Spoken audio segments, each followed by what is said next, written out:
جس کے ذریعے سے وہ اپنے اولاد تک جذبوں کو منتقل کر سکتے ہیں.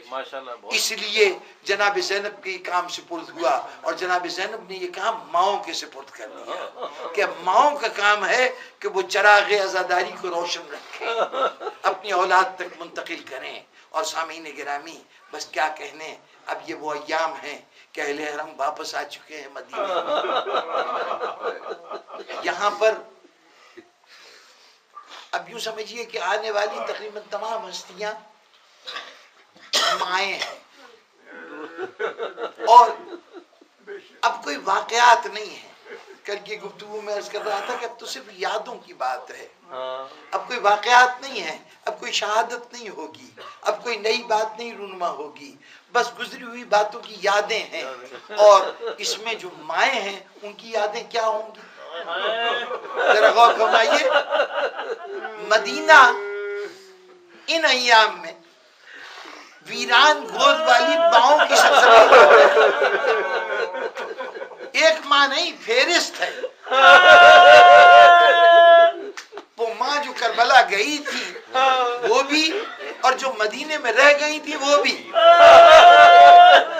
سب سے پہلی تو مدینے میں رہنے والی ایک ماں تھی کہ جنت البقیع میں جا کے گریا کرتی رہتی تھی اور ساتھ کہتی تھی لوگوں مجھے جو کہتے ہو ام البنین کہتے ہو نا، بیٹوں کی ماں، تو آئندہ سے ام البنین نہ کہنا، اس لیے کہ جن بیٹوں کی وجہ سے ام البنین تھی اس میں سے کوئی نہیں بچا.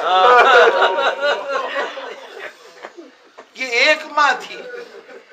ایک ماں وہ تھی کہ جو بچوں کو یاد کر کے روتی تھی تو یہ کہہ کے روتی تھی اے اونو محمد تم بڑے مظلوم، تم تو وہ ہستیاں ہو کہ تم پہ تمہاری ماں بھی نہ رو سکتی. اپنے فرائض کی کثرت کی وجہ سے، اپنی ذمہ داریوں کی وجہ سے وہ تم پہ آنسو نہ بہا سکی.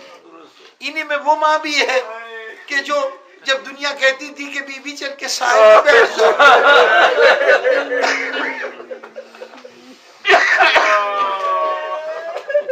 تو وہ بی بی یہی کہتی تھی کہ میں سائے میں کیسے جا کے بیٹھ جاؤں، میرے 6 مہینے کے بچے کی لاش کو قبر سے کربلا کے میدان میں تپتی دھوپ میں ڈال دیا گیا. ایک ماں کا تذکرہ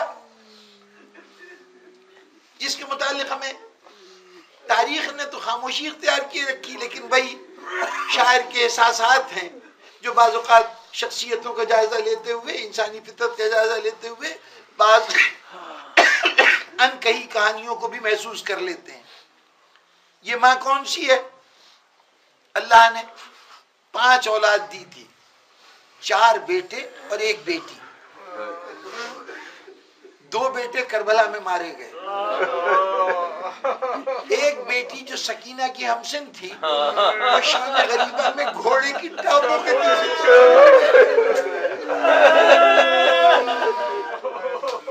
2 بچے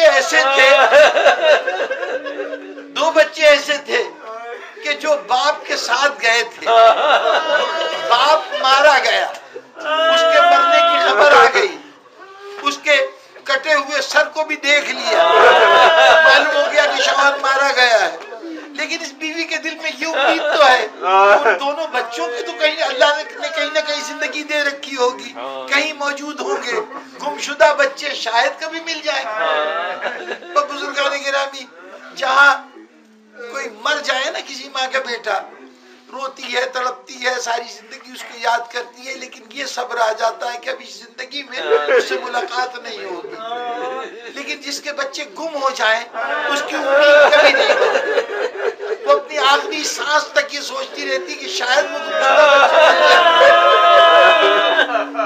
تو اب چاہے کسی کتاب میں نہ لکھا ہو، لیکن عقل انسانی کہتی ہے، فطرت انسانی کہتی ہے کہ جب کوفے کے بازار میں بیویاں گزری ہوگی تو کم از کم ایک رقیہ رہی ہوگی جو مجمع میں دیکھ رہی ہوگی کہیں میرے محمد ابراہیم میرے گمشدہ بچے یہاں تو نہیں ہیں.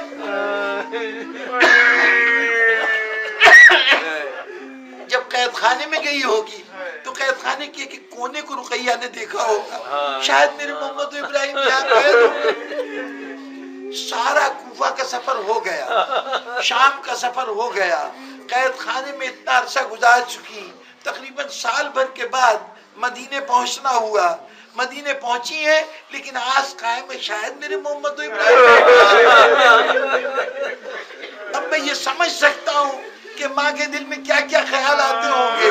اگر بچوں کے کہیں بولنے کی آواز راستوں سے گلی میں آ جاتی ہوگی تو ماں سمجھتی ہوگی، گھبرا کے اٹھ جاتی ہوگی میرے محمد و ابراہیم آ گئے۔ دروازے پہ دستک ہوتی ہوگی تو امید سے نگاہیں دروازے پہ لگ جاتی ہوں گی، کہیں میرے بچے نہ داخل ہو جائیں، میرے بچے نہ آ جائیں۔ یہی انتظار میں وقت گزارتے گزارتے ایک دن نہ معلوم کیا ہوا کہ رقیہ چونک کے اٹھی، آئی سید سجاد کے پاس بیٹھا، سید سجاد مجھے ایسا لگ رہا ہے مجھے محمد و ابراہیم آواز دے رہا ہے، میرے کانوں میں اپنے بچوں کے سلام کی آواز یہ سننا تھا کہ سید سجاد کھڑے ہو گئے، کہا وہ بھی کہیے انا للہ آپ کے دونوں لاکھ فرات کے کنارے ذبح کر دیے گئے۔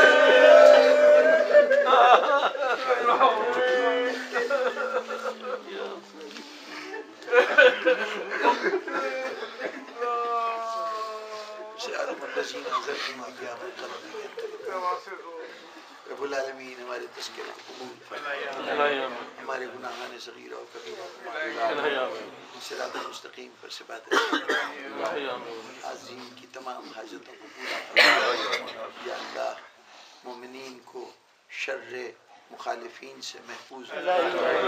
یا اللہ ہم جس امتحان میں بھی مبتلا کیے جائیں تیری طرف سے ہمیں اس امتحان میں کامیابی و کامرانی عطا فرما، ہمیں مشکل سے مشکل مرحلے پر استقامت عطا فرما اور وہ صلاحیت عطا فرما کہ ہم اپنے خلاف ہونے والی سازشوں کو توڑ کر سکیں اور تیری طرف سے آنے والے امتحان میں کامیابی حاصل کر سکیں۔ رب العالمین ملت اسلامیہ آج ایک بین الاقوامی سطح پر ایک شر و فساد کی صورتحال سے گزر رہی ہے، پروردگارا ان کے دشمنوں کو اپنی سازشوں میں ناکام فرما۔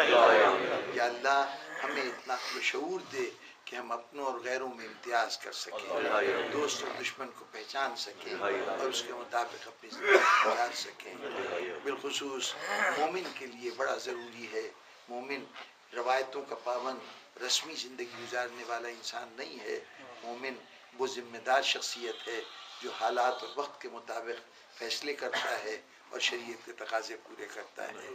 تو وقت کے ساتھ شعور کی بیداری کے ساتھ اپنے پورے احساس اور جذبے کو ہر لمحے زندہ رکھتے ہوئے حالات میں مقابلہ کرنے کی صلاحیت عطا فرمائے۔ رب العالمین ایسا نہ ہو کہ ہم صرف رسم و رواج کے پابند ہو کر زندگی کی حرارت سے محروم ہو جائیں، ہمیں عزاداری کے تاثر سے مالا مال فرما، قوت عطا فرما کہ جس سے ہم حالات کا صحیح معنوں میں مقابلہ کر سکیں۔ کربلا ماضی کی صداقے کا نام نہیں ہے، ماضی کے روشنی میں حال کے سفر کو طے کرنے کا نام ہے۔ پروردگارا ہمیں توفیق دے کہ ہم اپنے حال کو کربلا کی روشنی میں سنوار سکیں۔ یا اللہ تا ظہور امام زمانہ ہمیں اپنے فرائض ادا کرنے کی توفیق عطا فرما، اور یا اللہ ہماری دعاؤں کے میں ایک یہ بہت بڑی دعا ہے کہ پروردگارا ہم اس نعمت سے محروم ہیں کہ اپنے امام کی زیارت نہ کر سکے، پروردگارا اس زندگی میں ہمیں شرف زیارت امام عطا فرما، اور جسے امام کی زیارت حاصل ہو اسے توفیق نصرت امام بھی عطا فرما۔ اللہم تقبل منا انکا انت السمیع العلیم۔ جس مومنہ کے اصحال ثواب کے لیے اس مجلس کا انعقاد ہوا، جناب اظہار رضوی صاحب کی اہلیہ اور جناب ڈاکٹر صاحبان، ڈاکٹر مظہر، ڈاکٹر اظہر، ڈاکٹر شبر، توقیر، انتصار، یہ سارے فرزندان ہیں ان کے کہ جنہوں نے آج یہاں پر صرف آج نہیں بلکہ عزاداری سے یہ سارے بچے پوری طرح سے وابستہ ہیں۔ یا اللہ جس ماں کے تربیت کے نتیجے میں اولاد عزادار بن جائے، اس ماں کے تیری بارگاہ میں سرخرو ہونے میں کوئی شک و شبہ نہیں ہے، یقیناً اس کے درجات بلند ہوں گے۔ پروردگارا ان بلند درجات کو مزید بلند فرما، انہیں کنیزی جناب سیدہ کی سعادت و توفیق عطا فرما۔ قیامت کے دن انہیں عزاداران امام حسین علیہ السلام میں محشور فرما تقبل منا انک انت السمیع العلیم. ایک سورہ فاتحہ اور ایک سورہ اخلاص اپنے مرحومین کے لیے بھی اور